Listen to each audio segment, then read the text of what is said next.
omwami ki kyavunanyizibwa oba biki ebimuvunanyizibwako eri mukyala w'oyo gwafunye enyabo gwe tugamba nti amufunye muhandali kuba bana abalala tetujja kubatunuulira kuba bo tetubamanyi na kubamanya butereevu yesebo okusooka kwa byonna obuvunanyizibwa bw'omwami eri omukyala alina okumukola ki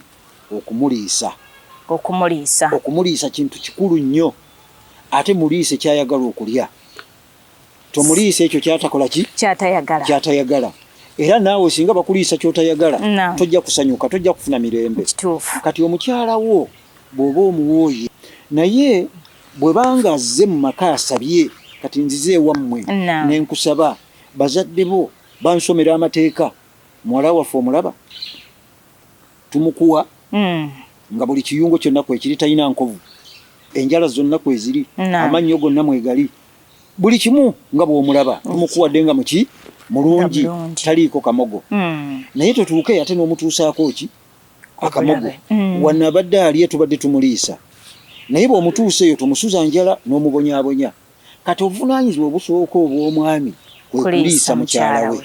Assalamu alaikum warahmatullahi wabarakatuh. Atulaba ku mukutu ogwa Kibla TV. Inda maaso n'okubeera nga nkutegeeza nti munnange olunaku olwaleero twagala kubeera nga ate tubaako n'ensonga endala ey'enjawulo gye tugenda okubeera nga tutunuulira. Nakasinga Mwamini Kambogo nze wendi nnyo ate nga ndiine Sheikh Marijane gwe tugenda okuba nga tutambula naye. Imam ku muzikiti gwa Masjidi Salamu wani Enkoma. Kakati nno munnange saagala kubeera nga nandagga nnyo njagala tubeere nga tutunuulira ku buvunanyizibwa obw'omwami eri mukyala we y'ensonga gye tugenda okubeera nga twejjukanya nayo olunaku olwaleero. Ebintu ebimu tubimanyi ebimu tubyerabira bwerabizi naye tekitujjako buvunanyizibwa nti akadde konna tulina okuba nga twejjukanya okusobola okujjukiza oyo aba yeerabidde okutegeeza oyo abatamanyi kyamanyi kyalina okubeera nga akola. Nkwaniriza nnyo Imam. Alhamdulillah wassalatu wassalamu ala rasulillahi sallallahu alaihi wasallam wa ba'd. Ayuha almustami'una alkiram, assalamu alaikum wa rahmatullahi wa barakatuhu. Nyabo neyanza nnyo era okufuna omukisa guno okunyaniriza nate ku mukutu gwaffe ogwa Kibla Islamic TV neyanziza nnyo neyanzege amannya nga bwagogedde Imam Abdulaziz Marijani nga nsinzira wano ku Masjidi Salamu Enkoma era omulamwa gwe tuzze nagwo mulamwa mulungi nnyo ate mulamwa muzito kubanga obufumbo ibada naye abantu abamu tuzannya buzanyi nga tuzanyisa ibada eyo mwena abalungi abatuwuliriza tusaba Allah nammwe tubaagaliza ebirungi ate tubasabira okuwuliriza okulungi okusinziira ku mulamwa guno n'obuzito n'ebirungi ebigulimu inshallah tujja bifuna mu maaso awo inshallah taala. Afikum barakallah. Era njagala okubeera nga wennyini ntegeeza oyo atulaba najja okubeera nga atuwuliriza obuwuliriza obuvunanyizibwa bw'omwami eri mukyala we mu mbeera zonna nga tetusosodde nti oba buwangwa oba ddiini ya Busiraamu n'abannaffe abali ku ddiini endala era nabo beetaaga okubeera nga bamanya kubanga bwe tuba tutunuulira obuvunanyizibwa bw'omwami eri mukyala we tetuyinza kugamba nti ekyo kikolebwa omwami Omusiraamu yekka ate nga kyandibadde kirungi nnyo n'omukyala ali ku sayidi endala okubeera nga naye akifuna okuva eri omwami we. Imam kye twagala okubeera nga tutegeera obuvunanyizibwa obwo bwe buliwa obw'omwami eri omukyala we. Alhamdulillah ekibuuzo kirungi nnyo kyobuuzizza. Obuvunanyizibwa nga tetunnaba kutandiika ekinyusi kyennyini obuvunanyizibwa buno kintu kikulu nnyo. Allah subhanahu wa ta'ala yakwasa obuvunanyizibwa ebitonde ebisigadde byonna ng'ensozi agayanja n'ebitonde ebirala ebitonde ne bigaana obuvunanyizibwa naye aya egamba nti fahamala hal insani omwana Adamu nakkiriza ne yeetikka obuvunanyizibwa. Obuvunanyizibwa bulimu ebintu bingi naye obuvunanyizibwa ffe abantu bwe twetikka bulimu ebintu bingi naye okusooka kwa byonna kwekukola ibada. Ekyokubiri omuntu gw'owasa n'olabirira famire yo tetulinga bisolo. Ekisolo katugeze ku nkoko. Enkoko empanga yo kasita erinnyira enkazi ng'ebikka amagi gaayo yetwala obuvunaanyizibwa okulabirira obwana bwayo. Kituufu. Ate ekisolo nakyo bwe kityo kasita enkazi ezaala baasi obuvunaanyizibwa tebukyali ku kisolo kisajja. Kaakati ffe abantu ate Allah obuvunaanyizibwa n'abutuwa fembi. Omwami alina obuvunaanyizibwa eri mukyala we, omukyala alina obuvunaanyizibwa eri omwana. Kakati ffe abantu ate ffe twatwala obuvunaanyizibwa obukyasingiddeko ddala ekya waggulu. Allah subhanahu wa ta'ala tutegeeza mu Qur'an ey'ekitiibwa mu surati Nisaa'i essura eba ya 4 aya ya 34 n'atugamba nti ba'da a'uudhu billahi minash shaitani rajim n'agamba nti ar-rijaalu qawwamuna 'ala an-nisaa'i bima faddala Allahu ba'dahum 'ala ba'd. Allah agamba nti abaami bwe baatwala obuvunaanyizibwa okuba nti balabirira abakyala baabwe okusinziira ku ebyo Allah bye yagenda asukkulumya abamu ku bo. Abantu tetusobola kwenkana, abamu Allah yatusukkulumya, abalala ne babeera nga bali wansi. Kati Allah yasukkulumya abaami ku bakyala baabwe. Lwaki? Olw'ensonga nti omwami yakkirizibwa okuva mu maka ga kitaawe atambule agenda anoonye mwana munne, anoonye omukazi gw'anaawangala naye, so si mukazi kunoonya muki mu shariya y'Obusiraamu tekikkirizibwa. Omukyala takkirizibwa kunoonya mwami. Kubanga obuvunaanyizibwa buli ku sayidi yaani? Y'omwami. Era omwami ono bw'atwala omukyala ewaabwe obuvunaanyizibwa buba buvudde ku sayidi y'abakyala, ku sayidi y'omwami omukyala gy'azaalibwa buba buzze ku sayidi yaani? Ey'omwami ono yalina omulabirira. Kiba kitegeeza nti obuvunaanyizibwa bwonna taata ne maama bwe babadde nabwo, omwami atutte omukyala ono yabwetisse kati. Kati ebyo Allah bye yagenda asukkulumya n'agamba nti wabima anfaku min amwalihim, naako akantu kowaayo eri gy'ogenza okuwasa. Ennaku zino abantu baagala bya bwereere, naye Obusiraamu butukkiriza bw'oba ogenza okuwogereza omukazi ewaabwe obaako kyokola ki? Kyotwalayo. Bayinza okusalira ente, bayinza okusalira embuzi, bayinza nti kale leeta ensimbi enkalu. Ebyo byonna bima anfaku, ekyo kiri mu bye tuwaayo. Bayinza okuga nti kale mukazi wuuyo omwagadde nti mugulire hijaabu, mugulire emmotoka, bwekyoba osiimye bukola ki? N'omugulira. Bima anfaku, ebyo bye muwaayo mu maali osobole okufuna ki? Omukyala. Naye tetukaluubiriza bannaffe. Era n'ayongera mu maaso n'agamba faswalihaatu kaanitaatu, naye bw'oba owasa noonya omukyala omuki? Omulungi, anaakusanyusa nga mukyala mulongoofu, yani mu kukola ibaada, hafidhat asobola okwekuuma, asobola okwekuuma, yeekuuma ye nga ye ate n'akwekuumira gwe bbaawe ng'omwami.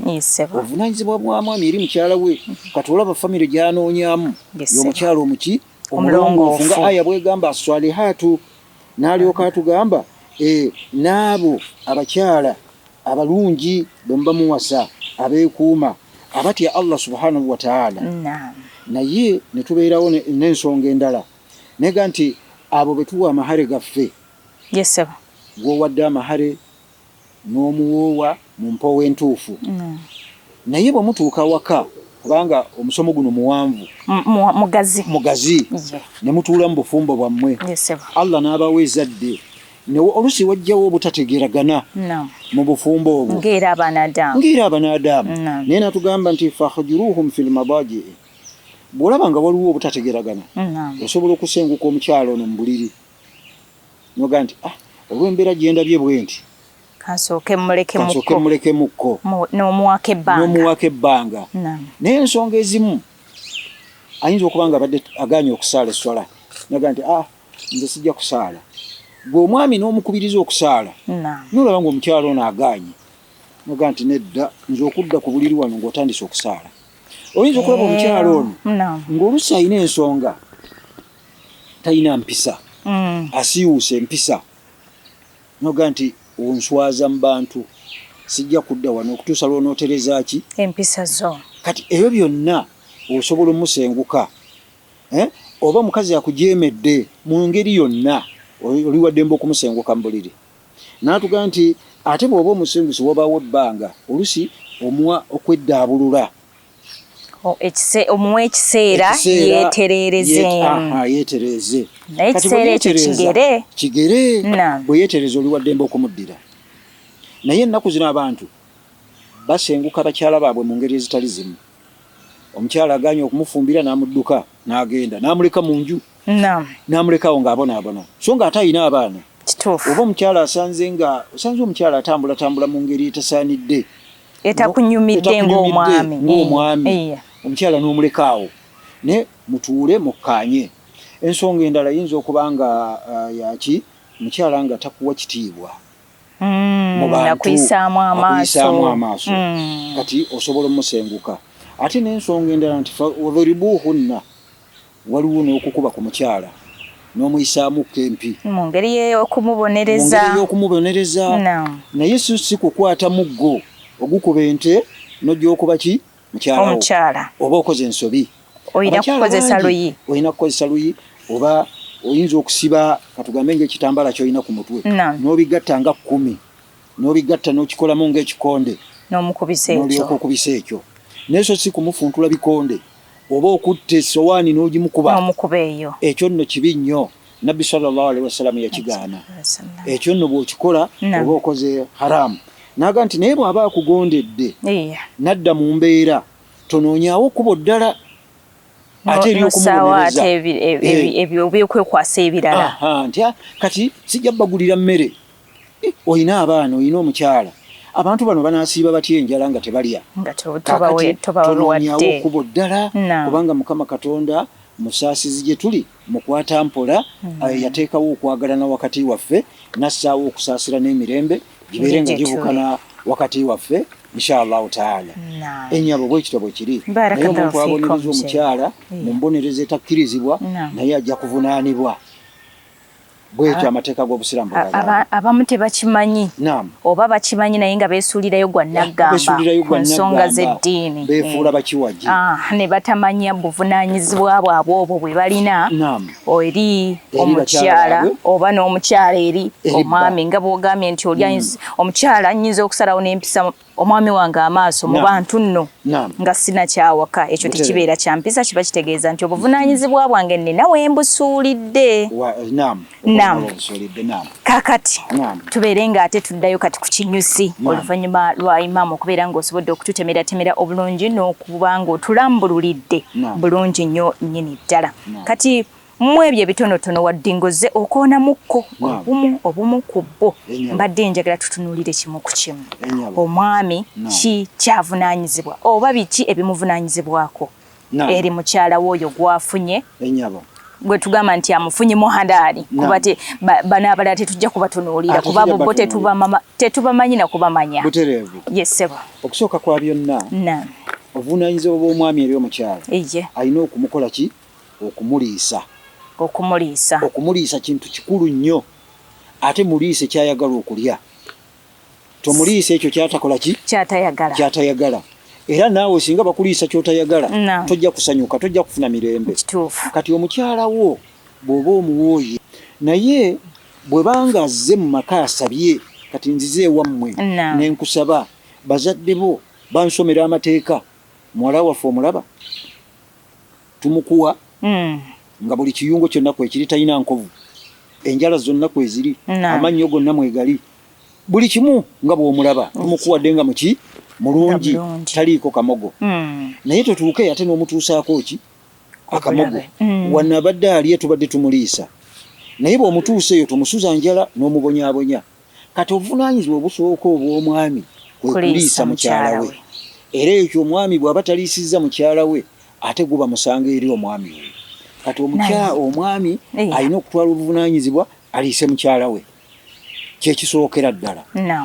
Kubanga bw'oba tosobola kuliisa tokkirizibwa kuwasa. Okuwasa kwesonyiwe nga tosobola kuliisa mukyala we. Nga tosobola kumuliisa mwesonyiwe. Imaamu mpulira nina kyendowoozezza ku nsonga gy'oyogeddeko ey'okuliisa. Tulina abaami era ng'omwami ono mukozi mulungi omulaba nti ssente ziyingira. Kati tujja kwesanga nga nange omukyala nange anfunye ate nange ndi mukozi era ssente ejja.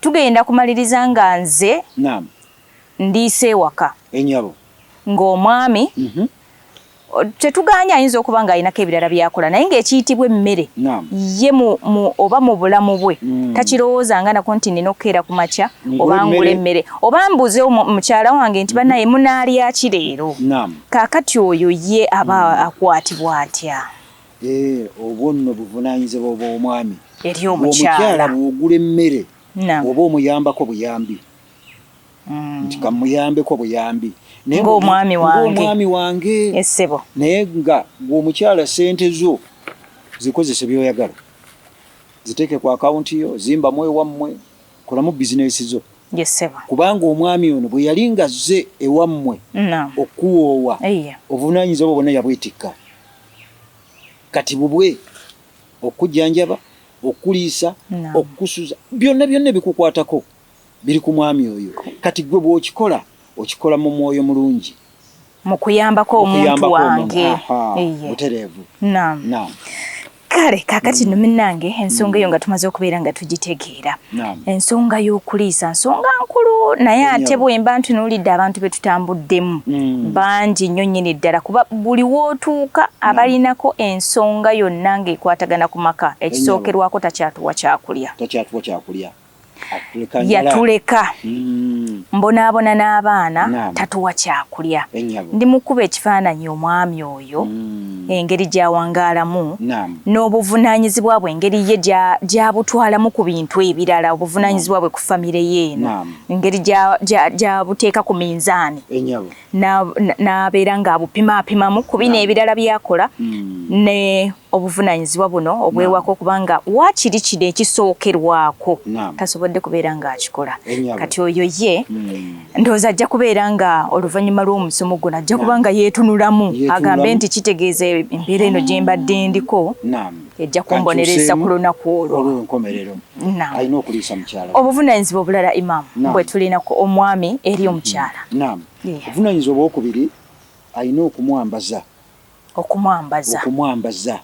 omwami alina okwambaza mukyala we so si mukyala kweyambaza kubanga omukyala ono ayinza okugula engoye ezitajja kukunyumira gwe bba ng'omwami kwata mukyala wo mugende mu dduuka eritunda engoye omugambe nti luno lwenjagala zino z'engoye ez'okukyala zino z'engoye z'onooyambalanga ng'okola emirimu gyo egyawaka zino z'onooyambala ng'oli mu kisenge kyo era n'omukyala wo ajja kwambala okusinziira ku ngoye z'omugulidde naye omukyala ono bw'onoomulekera ebbeetu yeegulire engoye ayinza okugula bu skin tight ayinza okugula simanyi miniskirts kati gwe omwami bw'onoomugambako ajja kunyiigira ajja kuviira mu buntu kati gwe omwami twala obuvunaanyizibwa tambula ne mukyala wo mugende mu dduuka eritunda engoye mugambe nti kika ki kyoyagala nti kino na kino na kino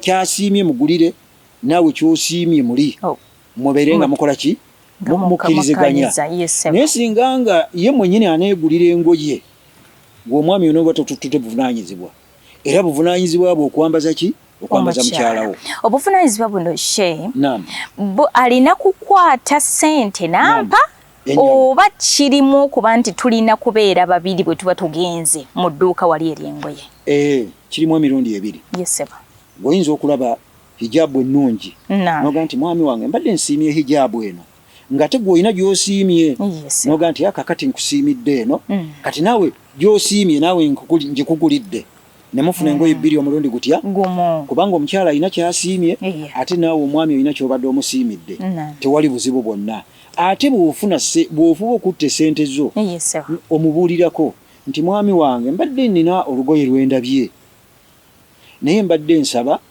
ndugule ng'olwo sente zizo ng'omukyala ate naawe omukyala bw'olaba ye ekkanzu ennungi n'ogisiima oli wadde mbogimugulira oyinza okuba ng'oli mukyala musuubuzi wa ngoye tewali buzibu bwonna mugulire ebbaawo naawe laba olugoye ebbaawo lwanaasiima lwoba okola ki lwemba ngula kaakati oyogedde ku buvunaanyizibwa bw'okwambala era ndabyeko abakyala nejjo nina gwe nabadde njogerezeganyako naye awo nga mugamba naye kaakati boosi bwakusanga bwati nagamba ayinza kugamba ki ayina kyamanyi gye nazijja ayina ekkubo lyonna lyamanyi nti nze neegulira oba ani yampa talina kyamanyi kati talina buvunaanyizibwa kumbuuza lwaki nyambadde bwe nti nemmanya kati nga bw'oyogedde bw'otyo kati awo waliwo omwatu oguliwo wakati w'abafumbo ababiri bano kiba kitegeeza omwami yasuula step mu buvunaanyizibwa bwe yesebo tulina obuvunaanyizibwa obulala imamu bwe tuyinza okwogerako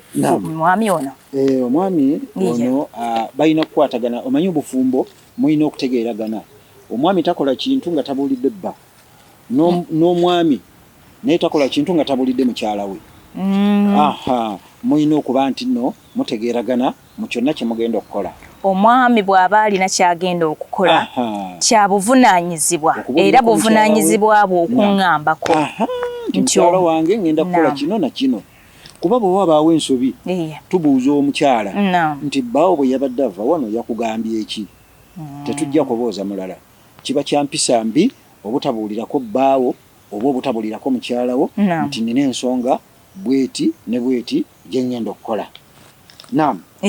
ensonga endala okumusuza omwami alina okusuza mukyala we era bw'oba tolina woogenda kusuza mukyala wo tokkirizibwa kuwasa nga tolina mukyala ono waanaasula ebyokuwasa biveeko byesonyiwe olina okusooka okuteekateeka amaka kale katugambe tolina ssente zigula ttaka zizimba naye sooka opangisa ennyumba bwe tunaamanya nti muwala waffe bwe tunaaba nga tumuwadde omuntu ono ajja mutwala mu maka ga gundi mwajja omumusuza waapangisa kitegerekese bulungi ng'ate awo okumusuza olina n'obuliri tojja mumutuusiza ku kiwempe ku seminti edda abantu baawasizanga ne ku biwempe naye si kyabuvunaanyizibwa oba ku mikeeka omuntu embirizi ne zimuluma biki naye akati essaawa eno emifaliso wegiri egya buli kika imaamu anti kati ffe tulina eŋŋombe egamba nti nze n'omwami wange tulina kutandikira ku ziro nsobole okuba nga omwami ono mwefuga bulungi nga ne bw'aba akoze ensobi nina wentandikira ne mugamba twava ku ziro omanye ebintu bigenda bikyuka ensangi zino si ze ensangi z'abakadde baffe ffe edda oli ng'alina ennyumba y'essubi aba yakazimba ennyumba ng'aga nti taata njagala kuwasa olinawo kaki bagenda okujja mu nju olinamu essuuka litya naye abawala b'ennaku zino muwala akyanakkiriza okutuukira awo ku ziro ku mulembe gwe tuliko guno omulembe gwa digito muwala akyanaatuukira ku ziro ddala tujja kwesanga nga namba ntono ate naffe abaami abasinga obungi abagenda okuwasa tumala kweteekateeka njagala ndeete muwala w'omuntu ajja ayingire mu nju mwensula nga masha Allah agandi omusajja ono namusanga n'ebintu bye sijja muyisaamu ki maaso naye omukyala bw'akusanga nga tolina kantu mu nju ajja kukujerega bannange mwampa musajja kyono atalina wadde mufaliso tetulina we twebaka kati olwo bwe munaakyaza abagenyi kakati twagala tulaba omwami ng'ayina obusobozi obusuza mukyala we bulungi ayina bulangiti gye yeebikka ayina omufaliso ayina n'akatimba k'ensiri okumukuuma nga mulamu tumuwe muwala waffe kubanga buvunaanyizibwa bwani bwa musajja eri mukyala we so si bino bye tugamba nti tujja kukola mpola katusooke twebake ku kiwempe oluvannyuma tujja kugaggawala tulyoke tugule omufaliso yesebo kitegeerekese ekyo imaamu ensonga ey'okuna okumujjanjaba bw'aba alwadde waliwo abatubuuza nti nze ndi musawo gumugamba okujjanjaba nedda nnyabo omwami olina okujjanjaba mukyala wo obadde nga toli musawo mu ngeri etya kwata mu nsawo yo mukyala waga nti mpulira wano wannuma mpulira omusujja gunnuma kwata ku nsimbizo genda mu ddwaliro muwerekere nako otwale mukyala wo mu ddwaliro bamujjanjabe kubanga bw'anaaba alwadde tojja kufuna mirembe mu maka ani analabirira abaana, ani anayoza engoye, ani anabafumbira. Olina okujjanjaba mukyala wo. So sigamba nti mukyala alwadde odduke mu nju ogende omukyala omulala. Oba obeere mu bibyo. Otekeyo gwannagamba nti anze sifuddeeyo. Ajja kwejjanjaba, ajja kuwona. Batuyitira balamu baffe. Nti aha mulamu jangu ojjanjabe muganda wo mulwadde. Obwo si buvunaanyizibwa. Obuvunaanyizibwa bw'omwami kujjanjaba mukyala we bw'abanga alwadde. Oba kumutwala mu main hospital, oba kumutwala mu kliniki. Obuvunaanyizibwa bwa mwami okujjanjaba ki mukyala we. Naam. Yesebo. Kale okyali ku mukutu gwa Kibra Islamic Media era tukyagenda maaso twatunulidde obuvunaanyizibwa obw'omwami eri mukyala we mu kitundu kino ekisooka era nga jjukira nti sayidi endala era nayo gyeri tetuyinza kubeera nga tutunulira sayidi emu kubanga n'omukyala naye alina obuvunaanyizibwa obubwe ku mwami. Tetujja kubeera nga tugamba nti omwami yekka yavunaanyizibwa nedda gwe tomanyi ki ky'olina kubeera ng'ozzaayo. Tujja kubeera nga tutunuulira ne sayidi ey'omukyala obuvunaanyizibwa bw'alina eri sayidi ey'omwami. Naye nga mu kaseera kano tukyali ne Imam Marjan Abdul Aziz nga tukyatunulira ensonga ey'obuvunaanyizibwa bw'omwami eri mukyala we. Imam, tugenda ku nsonga ey'okutaano. Ensonga ey'okutaano okumuyamba ku mirimu gy'awaka. Omwami talina kulekerera mukazi we emirimu gy'awaka. Omwami alina okuyamba ani mukyala we emirimu gy'awaka. Bw'osanga mukyala wo ng'ayozezza engoye, gwe omwami kwata eppaasi ogolole. Imaamu, ensonga eyinza okutuviirako omulamu omulala. Enyabe. Omwami okuyambako mukyala emirimu gy'awaka. Naam. Ndaba nga tuyinza okukubaganya ebirowoozo ku poyinti eno yokka yokka ate netumalira olunaku olulala lulamba. Omwami okuyambako mukyala we si kumulekerera. Tutunulira nti buvunaanyizibwa bwa mwami ono okuyambako omukyala emirimu gy'awaka. Naye Imaamu, nnyinza okukakasa nti bali ku lubatu bwe bati batono nnyo. Ayinza okuva gy'avudde ku mirimu gye n'ajja n'asanga nga ndi waka ndi mu kwoza bintu, omwana wali akaaba, n'agenda n'agamba nti kale engeri gy'ali eri mu kwoza ebintu kansitule omwana ono asobole okuseka. Era ajja kugamba towulira mwana nga akaaba. Ebyo bikusingira omwana ate kati ye tamanyi nti buno buvunaanyizibwa bwange bwendiko. Naye awo wennyini alina obuvunaanyizibwa wennyini mu buvunaanyizibwa obwange alinamu naye obuvunaanyizibwa obubwe bw'alina okubeera ng'atuukiriza. Tasobodde kunnyambako ekyo n'agamba nti mukyala wange ali mu kukola kino nange kamuyambeko kino, ali eri afumba nange wano kankwate kino mbeere nange nga nkikola, amazzi gayiise wano kangasiimuulewo. Bakulubatu. Sahaba wa Nabbi Sayyidina Umaru radiyallahu anhu yayambangako mukyala we ku mirimu gy'awaka. N'omubaka Nabbi sallallahu alaihi wasallam yayambangako mukyala we ku mirimu egy'awaka. Ne Nabbi kennyini yayina abakozi mu maka ge, naye bwe yasanga mukyala we Aisha nga alina kyakola nga Nabbi abaako kyakola naye ng'amukwatirako. Naye ennaku zino oyinza okuleeta omukozi waka n'omugamba nti ndaba mukyala wange namuwandikira omukozi. Ebyo byonna onooba omenya mukyala wo, tewali laavu wakati awo. N'omukyala tajja kwenyumikirizaamu nti baawange ono oluusi nnyambako. Bw'omusanga ng'ayoza kale siimulako mu nju, tewali agenda kukusekerera. Obwonna buvunaanyizibwa bw'otuukiriza gwe ng'omwami eri mukyala wo. Ekyo ate era Imaamu nga bw'oyogedde asobola okukikola ye mwami ono akuzeemukko mu myaka. Naye kati omugigi gwe tulina guno gwa myaka 2 nnyingira 3 abo ndi mu 3 wakati akugambirawo nawasa kukola ki. Ne bw'aba munne ng'akirabye mu myaka gye gimu n'amugamba nti naye sooka olabe eri omwana agenda kukwata mu mazzi, genda obere gwe bala gundi tusobola kulaba omwana we omwana agenda kukwata ku sigiri mu kifo ky'okugamba nti akanziko omwana ono mugyeyo kuba maama we ali eri alina byaliko akitwala nti awo talinaawo ye obuvunaanyizibwa obubwe waggwa yawasa. Ebyo byonna birina kukolebwa mukyala. Obwo buba bulyazaamaanyi oba omulyazaamaanyizza mukyala wo mulina okubeera ng'omuyambako ku mirimu egy'awaka. bwe buvunaanyizibwa obwo obutuufu. Kyandibadde kirungi twetunulemu mu buvunaanyizibwa bwe tulina nga bwe tuli mu kwejjukanya bw'oba nga owuliriza omusomo guno bw'oba nga owuliriza vidiyo wonna w'onooba ogisanze ku YouTube n'emikutu emirala gyonna beera nga weekuba mu ttooki ogambe kiki kye mbadde nkola mu butuufu nga tekisaana kubanga kya buntu okubeera nga tuyambagana ng'abantu nga nze bwe Imam ojja kusanga nga boyogedde ku buvunaanyizibwa okubeera nti tuyambagana. Omwami ajja kujja nnyambe. Nze kizibu nnyo ng'omukyala okugenda n'ensanga omwami wange nga ali wali tugamba akuba mataffaali. Alina okweweereza akatiba kali eri ne mugamba nti yeeweereze. Ne ntuula butuuzi wali ne mutunuulira. Byonna okwo kuyambagana. Kinyanguyira nnyo nze okugenda wali ndeeta akatiba nkamuwe. Naye ate ye kizibu nnyo okujja n'asanga wali nga njoza n'agamba kangende muweereze sabbuuni aweddewo. Oba musombere ku mazzi. Kimuzitoowerera nnyo nnyo nnyini ddala. Obwo buvunaanyizibwa abaami abalungi abatuwuliriza mukwatagane ne bakyala bammwe mubayambengako ku mirimu. Nange bwe ntuuka ewaka omukyala ayozezza nze ngolola. Bwe musanga ng'afumba nnyinza okukima ku mazzi.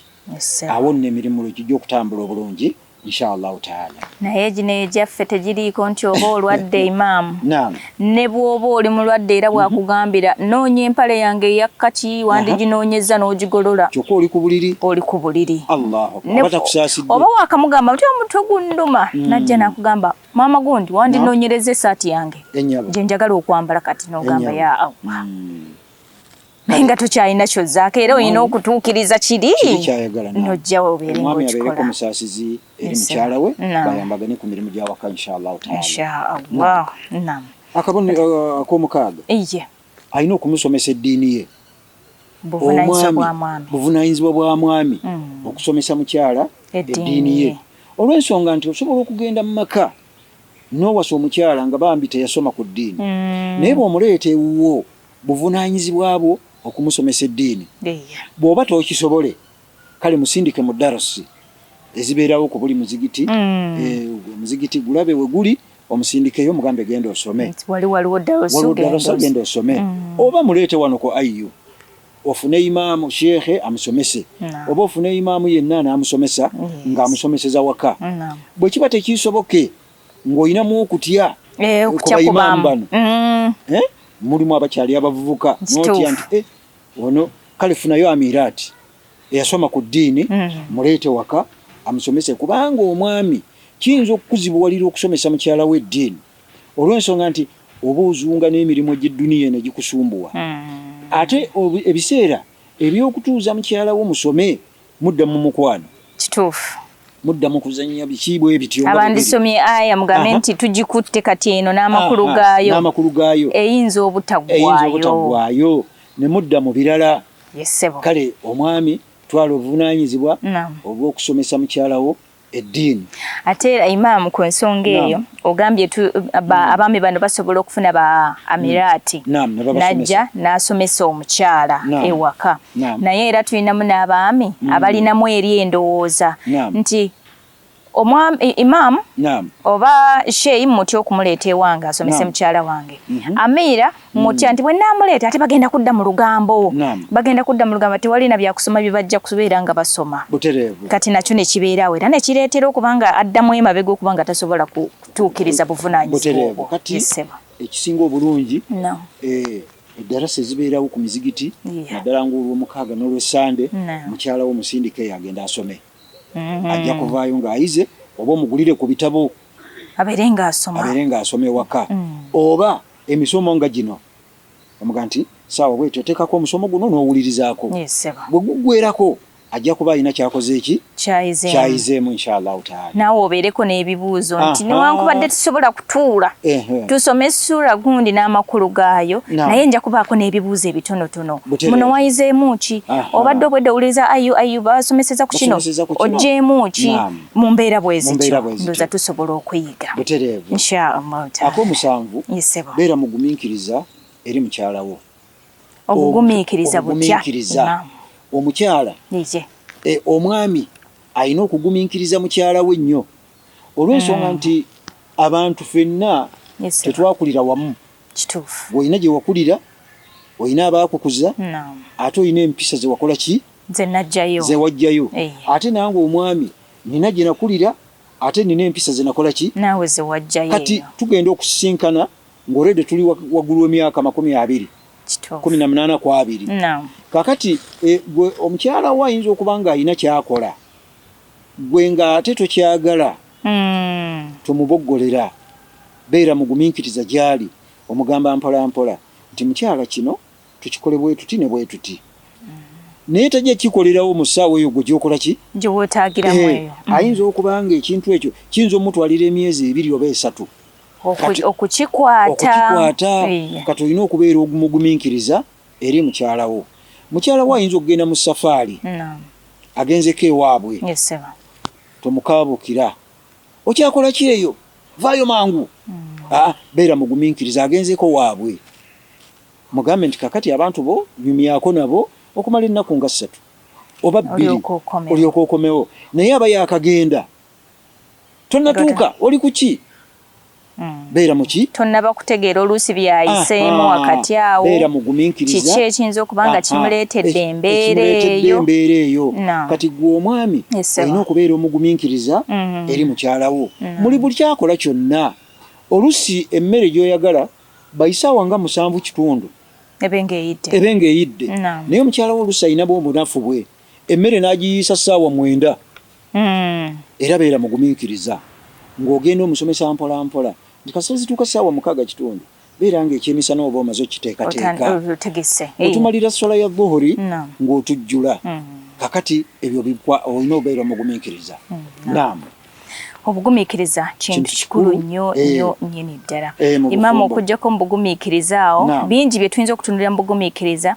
naye nandisabye nnyo abaami batugumiikirize nnyo naddala mu biseera kulwala ezo embeera kati buno obunafu obwa bulijjo bwogamba nti nkola mpola emirimu ekyo nakyo kyandibadde kirungi n'obeera ng'oŋŋumiikiriza naye nnyinza okuba nga emirimu gyange ngikola mu budde mu sipiidi nga bw'ogyagala naye waliwo embeera ejja n'enkeera nga mu butuufu bwe mbadde nkola ebyo byonna by'oyagala omubiri si bwe guzuukusa olwaleero ng'ojja kgenda mpola mpola kati omwami agumiikirize mukyala we mu buli mbeera yonna kati kyatayinza kutegeera oluusi nagamba omuntu bulijjo gwendaba nga ayinza n'okugamba bulijjo ng'okeera wano n'okola sipiidi kirabika obeera olina by'oyisaawo lwaki lwaleero lwosazeewo okubeera ng'okola bw'otyo biki era awo byogezaako okundaga ayinza n'okugamba nti kati okooye kati awo nno mu kukoowa okwo walina okukuyambirako ne mu bugumiikiriza ng'era bwakola ki bwagumiikiriza eri mukyala we inshallah taala obugumiikiriza kintu kikulu nnyo nyine ambuuze nti bulijjo okola sipiidi zigenda okuwera ssaawa 4 leero kiki obadde otya oluusi mukosefu ndyoke nkugambe nti amunaye leero mpulira embeera nno sirindi bulungi sirinaamu ku maanyi kati omwami alina okugumiikiriza mukyala we ng'obuvunaanyizibwa ak'omunaana kagamba beera wa kisa eri mukyala wo okubeera ow'ekisa omwami alina okubeera ow'ekisa singa mukyalo ono abaako n'ensonga naga nti bannange nti mpulira tufiiriddwa ewaffe kwatirwa ekisa eri mukyalawo omunoonyeza entambula omuntu ow'ekisa bw'akulaba ng'oli mu bukaliwubirivu waliwo ekikuzitoweredde akukwatirako abeera wa kisa amakulu nti akusaasira ng'olabye katusabe Allah ojja kutereera naddala nga mu bulwadde nga mu kufiirwa oluusi waliwo ebitatambudde bulungi olwaleero ogenza okukola ogenza okusuubula eri abakyala abakozi abalungi n'agenda okukola oluusi bamunyiizizza ku mirimu adde ewaka abuulireko omwami we beera wa kisa eri omukyalawo musaasireko ku binyiizo byafunye bakama be bamuyombesezza beera wa kisa eri omukyalawo mukwatirwe kwekisa nga bw'okwatirwa abaana bo oba omuntu omulala yenna so si kugamba nti naawe olina ekyejo abantu nga bafiiriddwa abantu nga bakoze ki kati oyo afudde oyo naye oddaawo olwo singa abadde maama wo so nga ate oluusi muntu we wa munda kati beera wa kisa eri mukyalawo ennyabo ekisa kigaziwa nnyo n'okusingako awo naawe atuwuliriza oyinza okwongerako ebirala ku bino bye twogeddeko oyongerezeeko ebirala inshallah taala. Akabonero akalala ak'omwenda, mulowoleze birungi. Toyina kumulowoleza kikyamu. Tolowolezanga mukyala wo kikyamu, mulowolezenga birungi. Kiri okumulowoleza mu ngeri ki? Eriyo omuntu oyinza okusanga mukyala wo alina omuntu gwanyumya naye oluusi wa kika kye, kubanga omwami akuwasizza abantu bo bonna tabamanyi. Ayinza okujja nga mwana wa kojjaawo, ayinza okujja nga mwana wa muganda wo. Kati gwe omwami n'otunuulira n'ogamba oyo gwanyumya naye amuyita atya? Nga simumanyi. Ayinza okuba nga waliwo enkolagana. Oluusi kati gwe okola mu studio, b'okola nabo bonna omwami wo tabamanyi. Kituufu. Kati ajja kulowolereza mu bintu ebitali biki birungi saawa yonna. Kati omwami lowoleza mukyala wo birungi, ate buli n'omulowoleza ekibi naye ajja kufuna endowooza embi enkyamu ku mutima gwe. Ndaba bandowoleza mu kuganza ono n'oli. Eyo sheitani ejja kuleeta ekirowoozo mu mukyala oyo. Kati gwe omwami mulowolezenga birungi, lowoleza mukyala wo birungi. Kati nga bwe mutumye mu katale, nga bw'agenze mu supermarket okugula emmere, kyemmanyi agenda kudda. Naye bw'onooleetawo endowooza embi n'ogyeteekamu nti kati kemutumye alabika ayise wano, ayina waayise. Omukyala agenda kudda ng'oli musunguwavu, nkutumye eddakiika 10, omaze essaawa nnamba, obwedde obadde okola ki? Ndowooza obadde oyina amakubo g'olimu eyo. Kati okulowoleza mu mukyala wo ekintu ekibi, eyo nayo nsonga mbi. Kyekyo kiviirako n'amaka okufiira ddala ate mu bwangu obw'ekika ekyawaggulu. Butereevu, ennyabo. Ensonga endala ey'ekkumi, yagala nnyo mukyala wo, oyagale n'abantu b'effamire ye. Mwagale n'abantu b'effamire ye, obaagale. Abantu abo basobola okukyala ewuwo, naye basenga abo, bakojja abo, bamaama bo, bakitaawo abalala ne bakyala ew'omukyala wo, balage okwagala, balage nti oli bumu ne mukyala wo, nti muli famire emu, kubanga buli lwowasa omukyala muba mugasse famire zombi. Era buli ajja ku sayidi y'omukyala mwanirize, mukalibise bulungi. Bw'wabaawo ekyokulya alye, bw'wabaawo ekyokunywa anywe, bw'wabaawo n'owawo okusula musuze. Abantu abo baagale, naawe bajja kukwagala. So si kuleeta bukyayi. Mukyala wo baganda bwe bakyadde ewuwo, gw'omwami n'ozimba, toyagala kulaba bantu ba mukyala wo nga bakyadde ewuwo. Eriyo n'abakyala nabo bayisa bwe batyo, nga tayagala basayidi ya mwami kubeera nga bakyalako ewaani ew'omwami. Kaakati bwe baba bakyadde ewuwo, abantu abo baagale, balage omukwano, ate bayise bulungi. Ate obajjanjabe bw'aba nga balina obwetaavu bwonna nga Allah yakuwa obusobozi, abantu abo balabirire bulungi. So si kubakyawa, kubanga bw'onoobalaga empisa embi, enkya tebajja kudda. Batugamba nti tuyitiriza. Tuyitiriza gwe n'okyaza wiiki eno, n'okyaza wiiki ejja, n'okyaza wiiki eddako. Mu mbeera eyo. Mu mbeera efaanagana bwetyo tekiba kirungi. Akayombolombo ak'okulala ak'ekkumi kagamba, kuuma ekitiibwa kya mukyala wo. Kuuma ekitiibwa kya mukyala wo n'onkubadde nga muyomba. Ng'oluusi wazzeewo obutakkaanya wakati wo ne bbaawo, ne mufuna obutakkaanya. Kuuma ekitiibwa kya mukyala wo. So si kufuluma mu bantu n'otandika okumulangirira. Mukyala wange oyo gwe mulaba mukyafu nnyo. Mukyala wange oyo gwe mulaba talina mpisa. Mukyala wange oyo gwe mulaba teyeeyisa bulungi. Onooba omuweebudde, onooba omukakkanyiza. Naye ng'ate Imaamu, ensangi ze tulimu zino, ndowooza famire nnyingi mu kugezaako okwagala okulaga omuntu ono nti by'okola binnuma, oba mbadde mbiraba naye nga nsirise busirisi, kati kankwanike, osanga onaatereera. Kati asalawo okugamba nti leero ngenda muvuma.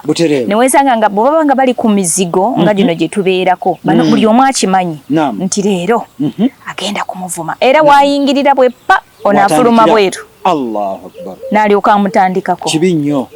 Omwami n'omukyala gw'omwami okukuuma ekitiibwa kya mukyala wo. Mukyala wo bw'aba akunyiizizza, tumanyi tempa zaffe zaawukana. Oluusi ey'omukyala eri waggulu, ey'omwami eri wansi. Oluusi ey'omukyala ya wansi, ey'omwami ya waggulu.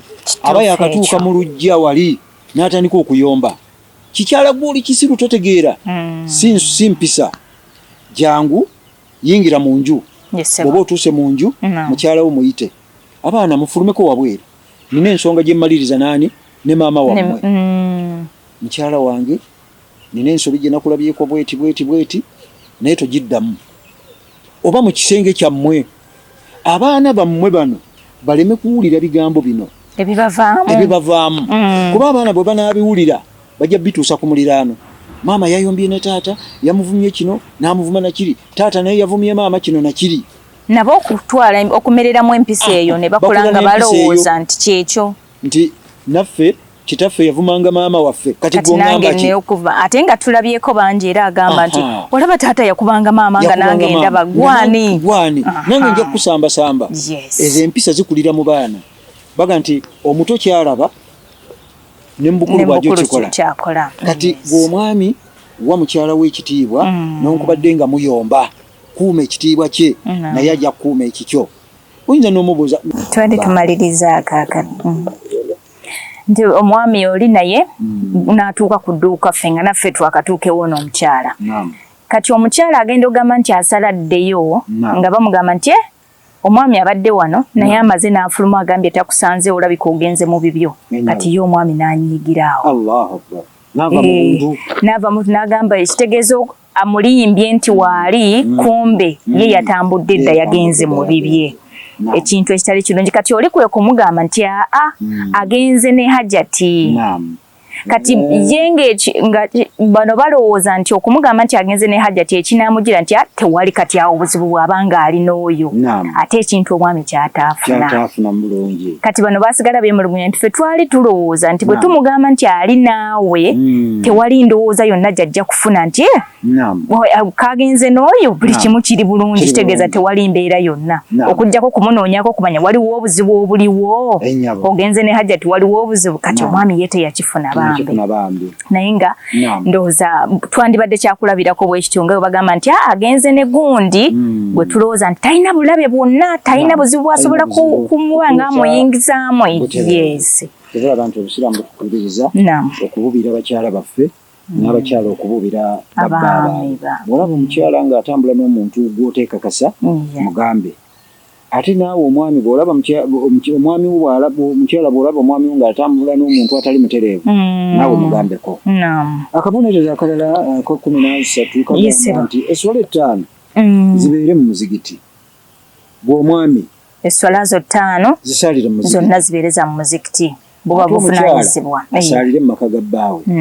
Naye bw'abanga asobola okugenda naye mu muzigiti tekirinaako buzibu bwonna. Kati waliwo abakyala abakola kati nga abakola mu butale birwana addayo waka afune wuuzo ate akomewo kiba kizibu. Oluusi n'okusaalira ku mudaala gwe kizibu. Naye muzigiti nga bwe guli okumpi asaalire awo. Omwami tujja munoonyeza mu bifo bisatu. Ekisooka ku mulimu gy'akolera. Bwe tuba tumwetaaga tugenda ku mulimu. Ekyokubiri ku muzigiti gy'awangaalira. Ekyokusatu tumusanga mu maka ge. Ebifo bisatu tunuulira bbaawe atambulira wa. Bw'aba tali ku mulimu omusanga wa. Abeera ludda wa. Bw'aba tali ku muzigiti abeera ludda wa. Bw'aba tali waka abeera ludda wa. Okuggyako bw'aba alina gy'alaze mu safaari empanvu oba nga mu kuziika eyo mu bitundu ebitali bimu. Era nakyo kiba kitegeerekeka. Ekirala nti wangaalira we basomeseza eddiini akakulemenya omwami oba omukyala byebifo bye twagala tuwangaaliremu. Ebifo we basomeseza eddiini. Oba tasomeseza ddiini tutawaana kwesembereza kuba tewali kyogenda kufunawo. We basomeseza eddiini ojja kuyiga eddiini yo ate oddeko n'ewaka osomesa abantu bo. N'omukyala naye bw'atyo inshallah taala. Nga tumaliriza akanyomero kano inshallah Imam waliwo ensonga yandibadde esembayo tuno tusobole okubeera nga tuggalawo tutunuulire n'obuvunaanyizibwa bw'omukyala. Ekisembayo okulya ebya halaali okwewala ebya haramu ku mulembe gwa Nabbi sallallahu alaihi wasallam omu ku basahaba be yalina mukyala we. Omwami ono bwe yafulumanga waka ng'agenda okukola, mukyala we yajja n'ayimiranga mu mulyango n'awanika emikono n'asaba edduwa. Simanyi oba abakyala bakikolera babbaabwe ensangi zino. Omukyala ng'asaba Allah nti ayi Allah, nsaba omwami wange ono gy'agenda mugabirire halaali, tomugabirira haraamu, oba tusula njala oba tufa bwavu, naye haraamu aleme muleetawa mu maka muno. Kati omukyala omufumbo n'omwami mulina okwewala ebya haraamu, mulye ebya halaali. N'abakyala musabirengako babbamu bammwe, bw'aba afuluma musabire, kubanga amakubo gayitamu mangi. Mulimu obubenje, mulimu okunyiizibwa, bingi ebiri mu makubo. Kati saba Allah amukuume ate amugabirire halaali, haraamu amwewaze alimuleeta. Naye ate omukyala omwami bw'aba azze, twala obuvunaanyizibwa mutikkule, mwanirize, nsanyusa okukulaba, kulikayo, mutikkule, ebintu biyingize mu nju. So si kumuleka yenoonyeze waateeka ebintu. Omwana ono bw'aba mulinamu abaana, tuma omwana genda otikkule kitaawo, oba omukozi genda otikkule ki taata w'abaana. Naye so si kumuleka, mulabye ajja n'ebintu ayingire nabyo ate paka mu ki mu nju oba mu fumbiro, tekiraga mpisa. Kati gwe omukyala omwami olina okuba nga oliisa mukyala wo halaali. Naawe omukyala bwe baleeta ebintu waka, oli wa ddembe okubuuza bbaawo, bino by'oleese obiggyeewa? Imam, awo waliwo kalumanywera awo. Biguzemu hatiyo, mubuuze, inshallah taala. Awo kalumanywera ku point eyo. Ayinza okuviira mu buntu awo n'alyoka agamba oba tolya leka kasitanze ndeesi. Allahu akbar. Kati ebisigadde n'abikulekera. Olaba nti omukyala alina okulya halaali, kati bw'aba ali lubuto, omwana oli naye ali halaali. Kuba mmere omukyala gy'alyako n'omwana oli gy'alyako. Toliisa mukyala wo haraamu, ate n'omwana ali mu lubuto omuliise ki? Omuliise haraamu. Kijja kuba kibi nnyo. Barakallahu fiikum. Inshaallahu taala. Tweyanzizza nnyo Imam ali ku mukutu ogwa Kibra Islamic Media. Nkugamba nti munnange obuvunaanyizibwa bw'omwami eri omukyala oyo gwe yafuna mu makubo amatuufu bwe tubadde tutunuulidde, era nga mbadde ne Imam Marijan Abdul Aziz bwe tutambudde. Ensonga zonna nga bwe zoogeddwa ze sijja kubeera nga nziramu emu ku emu, kubeera nga ntemaatema, mmanyi nti ozifunidde ddala bulungi, era beera nga naawe otunuulira emu ku emu ogambe nti mbutuufu kino mbadde ekyenkola kikyamu, kiba kitegeeza nsobola okukyusaamukko nange nenkolerako mukyala wange bwe nti. Ate bw'oba olaba bye twogedde nga mulimukko ky'obadde okola mu butuufu bwakyo, kikole, yongerera ddala okubeera ng'okikola, kubanga buvunaanyizibwa bwe tugamba bugambe nti kiri kankireka ate kankwate kino. Byonna nga bwe tubyogedde birina kutambula nga kitole, tusobole okubeera nga tukuuma amaka gaffe nga malungi, tubeere n'abaami abalungi, era bwe tugamba nti baami balongoofu nga batuukiriza obuvunaanyizibwa bwabwe. Barakallahu fikum. Tweyanzizza nnyo, tweyanzejje, twerabe ebigambo ebirungi ebyo n'okunkyaza nate ku mukutu gwaffe ogwa Kibra Islamic TV. Alhamdulillah, nsaba Allah nti ebigambo bino abifuule bya mugaso nnyo eri ffe n'abawuliriza, babeere nga babigoberera, obufumbo bwabwe bulyoke butereere bulungi inshallah taala. Assalamu alaikum wa rahmatullahi wa barakatuh.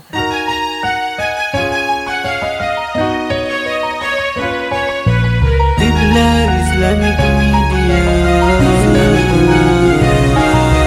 Kibla Islamic Media.